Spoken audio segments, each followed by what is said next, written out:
జనసేన నుంచి హేమకుమార్ గారు కూడా ఉన్నారు, వారితో మాట్లాడదాం. హేమకుమార్ గారు నమస్కారం. చందు గారు నమస్కారం. ముందుగా మీకు వీక్షకులకు ప్యానెల్లో ఉన్న రామారావు గారికి మరియు రఫీ గారికి అందరికీ గుడ్ ఈవినింగ్ అండి. సార్ చెప్పండి. రైట్, ఇక రైతుల అంశం ఫస్ట్ తీసుకుందామండి. తుఫాన్ ఎఫెక్ట్తో రైతులు ఇబ్బందులు పడుతుంటే దాన్ని క్యాష్ చేసుకుంటూ, అంటే ఈ టైంలో జగన్మోహన్ రెడ్డి గారు మాట్లాడడం కరెక్ట్ కాదు. మోంతా తుఫాన్ గురించి మాట్లాడారు, దిత్వా తుఫాను ఇది కూడా వచ్చింది. ఈ టైంలో మాట్లాడటం ఎంతవరకు కరెక్ట్? అంటే ఉన్న 5 సంవత్సరాల్లో ఆయన రైతుల గురించి పట్టించుకోలేదు. ఇప్పుడు కూటమి ప్రభుత్వం రైతులకు అన్యాయం చేస్తున్నట్టుగా మాట్లాడుతున్నారు. ఇందులో తుఫాన్ని కూడా ఆపేశారు చంద్రబాబు, పవన్ కళ్యాణ్, లోకేష్ అంటూ కూడా మాట్లాడారు. దానికి సంబంధించి మీరేం మాట్లాడతారు? సరే, ముందుగా యాక్చువల్గా మీరు చెప్పింది కరెక్టే.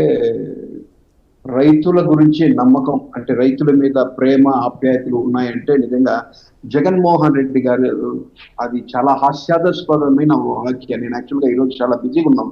మా నాయకుడు పవన్ కళ్యాణ్ గారు ఈరోజు తిరుపతి పర్యటనలో ఇదిగా ఉన్నాం. ప్రతి ఒక్క తిరుపతి పర్యటనలో మేము చాలా ఈ అంశాల మీద నేను కొద్దిగా ఎక్కువ అయితే చూడలేదు, కానీ ఇప్పుడు మీరు వచ్చిన తర్వాత మీ ప్రోగ్రామ్ పెట్టిన తర్వాత కూడా నేను చూశాను ఈ విధంగా ఏమైనా ప్రెస్ మీట్. ఆయన పెట్టిన ప్రెస్ మీట్ లో ఏదన్నా ఒక్కటన్నా ఉపయోగపడేటివి, ఆయన రైతుల గురించి మాట్లాడే హక్కు ఎంత మాత్రం వైసీపీ నాయకులకి ఉంది, ఒకటండి.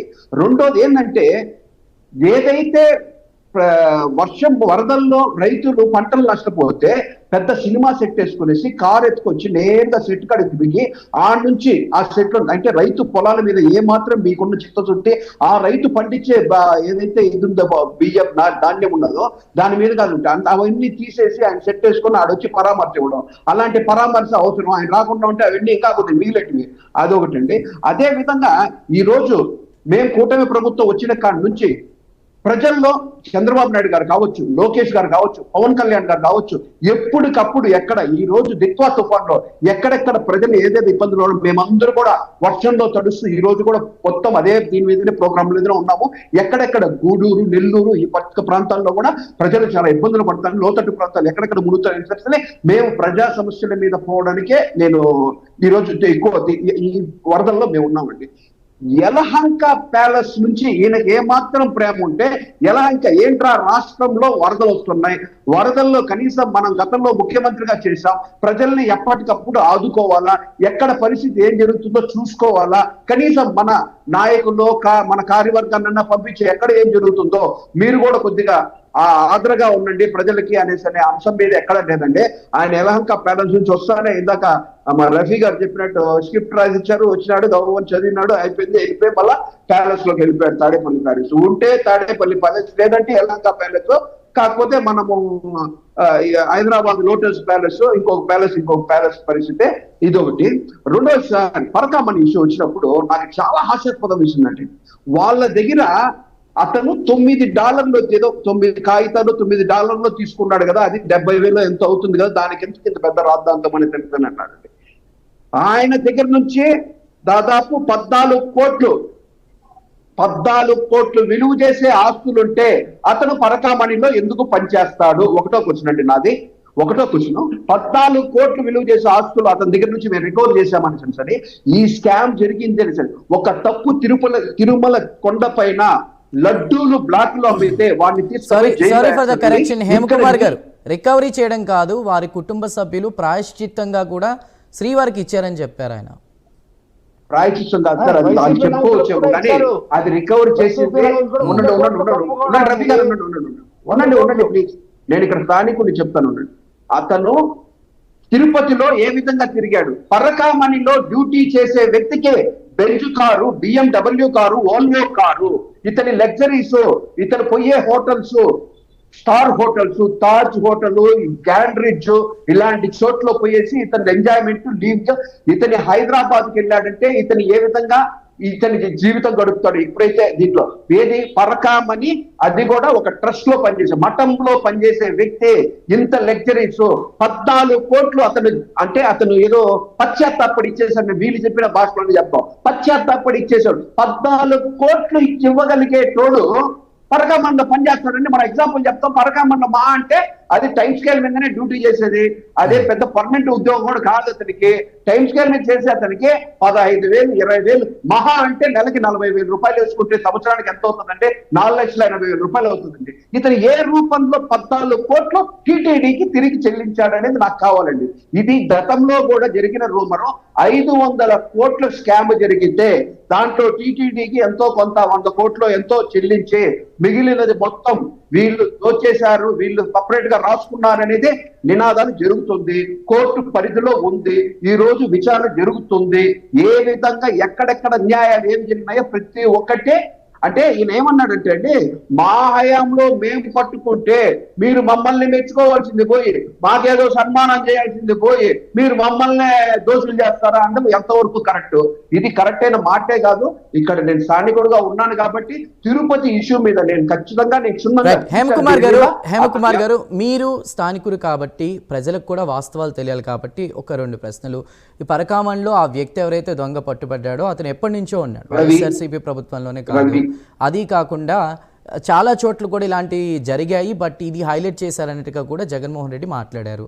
సో వాస్తవాలు ప్రజలకు తెలియాలి కాబట్టి మీరు ఇప్పుడు ఏమంటారు దానికి సంబంధించి కూడా? ఖచ్చితంగా సార్. ఇప్పుడు మన ఎగ్జాంపుల్ మనమే మాట్లాడుకుంటాం. అతన్ని మిగతావన్నీ పక్కన పెట్టేస్తాం సార్. ఒక జోబు దొంగ దొరికాడు సార్. ఏం చేస్తాం సార్? ఒక పోలీసు వాళ్ళు తీసుకుపోయి పట్టించడము, వాళ్ళు తీసుకొని కేసు కట్టడము, లేదో 7 రోజులు 14 రోజులు రిమాండ్ పంపించడము, ఏది చిన్న జోబు దొంగకి లేదా పనిష్మెంట్ కోర్టులోకి వెళ్ళి పనిష్మెంట్ వేస్తే ఇంక మీదటి చేయను అనేసి ఇలాంటివి చిన్న సబ్జెక్ట్ చెప్తారు. దాదాపు 14 కోట్లు అతను వీళ్ళు చెప్పిన మాటకి నేనే కల్పించదు. వీళ్ళు చెప్పిన 14 కోట్లు అతను తిరిగి టీటీడీకి ఇవ్వగలిగాడు ప్రాయచితం పడ్డంటే అతను ఎంత ఆస్తులు కొట్టేస్తుంటే 14 కోట్లు ఇచ్చారని వీళ్ళు ఒప్పుకుంటారు. వీళ్ళకి దీంట్లో మన కేసు పలానా దొంగ దొరికినప్పుడు మన కంటెంట్ దొంగ దొరికినప్పుడు ఎవరెవరో టీటీడీలో అందులో వెంకటేశ్వర స్వామి సొత్తు అంటే ఆయన మామూలు కాదు. 1000 కాళ్ళు వేసుకొని చూస్తూనే ఉంటాడు. ఖచ్చితంగా బయటపడింది. ఎప్పుడు బయటపడాల్సిందే. వీళ్ళు బయట పడిపోయింది. కానీ ఆ రోజు మొత్తం నొక్కేసి సైలెంట్ గా లోక్ అదాలత్లో 14 కోట్లు వీళ్ళు ఆ రోజు పరిస్థితుల్లో 500 కోట్ల కేసు వీళ్ళ నోట్ నుంచే 200 కోట్ల కేసు అని చెప్పనేసి లోక్ అదాలత్లో ఏ విధంగా సెటిల్ చేస్తారు? అతన్ని విచ్చలవిడిగా ఏ విధంగా వదిలేస్తారు? కనీసం జైల్లో వేయకుండా తప్పు చేసిన మళ్ళీ అంత అంటే డబ్బు తిరిగి ఇచ్చేస్తే ఎవరైనా తప్పు చేసి డబ్బు సంపాదించుకునేసి నేను ఇంతే డబ్బు సంపాదించాను, నేను ఇంతే దొంగతనం చేశాను తిరిగి ఇచ్చేస్తే వదిలేస్తారు విచ్చలవిట్ట. అంటే తప్పు చేసిన శిక్షించాలన్న ఆలోచన ఏ విధంగా ఉండదా? అంటే వీళ్ళకి దీంట్లో ఎంత లాభం పడింది? అతన్ని శిక్షిస్తే ఇంకా మిగిలిన విషయాలన్నీ బయట పెడతాను. ఆ రోజు మొత్తం అందరూ అండర్ గ్రౌండ్ లో అదుపునేస్తే మొత్తం సెట్ చేసుకొని పెట్టుకునేసినారు. నాకు సాక్షాత్తు తెలుసు. అతని సొంత తమ్ముడు కూడా నాకు తెలిసిన వ్యక్తే.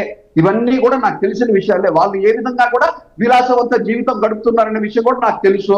ఇలాంటి పరిస్థితి ఉన్నప్పుడు మీరంతా ఒక దొరికిన ఇంత పెద్ద కోర్టు అండి. సరే నేను చెప్పినట్టు లడ్డూలు బ్లాక్లు అమ్మితేనే జైల్లో వేస్తారు. ఇన్ని కోట్ల స్కామ్ ని మీరు దోకదానతలో ఎట్లా సిట్టింగ్ చేస్తారనే విషయం నాకైతే అర్థం కావట్లేదండి. నిజంగా ఈ రోజు ఒకే ఒక విషయం యావత్ దేశం ప్రజలంతా ప్రపంచంలో ఉండే హిందూ ప్రజలందరూ కూడా ఎంత ఇదిగా బాధపడుతున్నారంటే వీళ్ళు జరిగిన మనం మాట్లాడి దొంగతనం దొరికిన దొంగ నేతపై జైల్లో వేయకుండా వీళ్ళు లోకాదాలత్లో చెక్ చేసి అతని దగ్గర డబ్బులు తీసుకున్నామని అంటే హాస్యాస్పదంగా ఆడతారు. వాళ్ళు ఎంతో ఆశ్చర్యకరంగా చూస్తున్నారు ప్రజలంతా. ఇంత ధనంతో చేసిన అతను లోకాదాలత్లో ఎట్లా శిక్షించారనే కూడా వాళ్ళకి అర్థం కానీ పెద్ద చిక్కు ప్రశ్న. ఈ రోజు మా ప్రభుత్వం వచ్చింది కాబట్టి దాని మీద ఆరా తీస్తుంటే ఒకటొకటి బయట నాకు ఆ రోజు విషయం తెలియదండి. ఇతను ఈ విధంగా కూడా ఈ పరకామణిలో దొంగ చేస్తున్నాడన్న విషయం కూడా నాకు తెలియదండి. అతను లగ్జరీ కార్లు కావచ్చు విలాసవంతమైన జీవితాలు చూస్తూనే ఉన్నాడు. కానీ ఎక్కడి నుంచో టీటీడీలో పరకామణిలో ఒకవేళ ఏదైనా మఠంలో పనిచేస్తే ఇంత డబ్బులు వస్తాదా అన్న విషయం కూడా నాకు తెలియదండి. అతన్ని చూసే విలాసవంతమైన జీవితం ఈ రోజు మొత్తం ఒకటొకటిగా తెలుస్తుంది. ఇలాంటి దాన్ని వీళ్ళంతా మబ్బి పెట్టి మసిపూసి మారేడికాయ చేసి అండర్ గ్రౌండ్ లో దాచిపెట్టి అదే సిట్ అధికారులు కూడా లాస్ట్ సిట్ అధికారులు కూడా ప్రతి ఒక్కరు ధర్మారెడ్డి గారు తిరుపతికి వచ్చారు, సిట్ అధికార విచారణలో పాల్గొన్నారు. అదే విధంగా తిరుపతి మాజీ ఎమ్మెల్యే గారు సిట్ అధికార విచారణలో పాల్గొన్నారు. వైవి సుబ్బారెడ్డి గారు మా ఇంటికి రండి విచారణ చేయాలని అంటే అది ఎంతవరకు అనేది నాకు అర్థం కాలేదండి. గతంలో కూడా ఎంపీగా పోటీ చేసినప్పుడు వైవి సుబ్బారెడ్డి గారు డిక్లరేషన్ ఫామ్ తీసుకొని చూడండి, మీకు దొరికితే లేకపోతే గూగుల్లో కొట్టండి. ఆ రోజు నేను క్రైస్తవ ఉన్నాను ఆయన ఇచ్చిన డిక్లరేషన్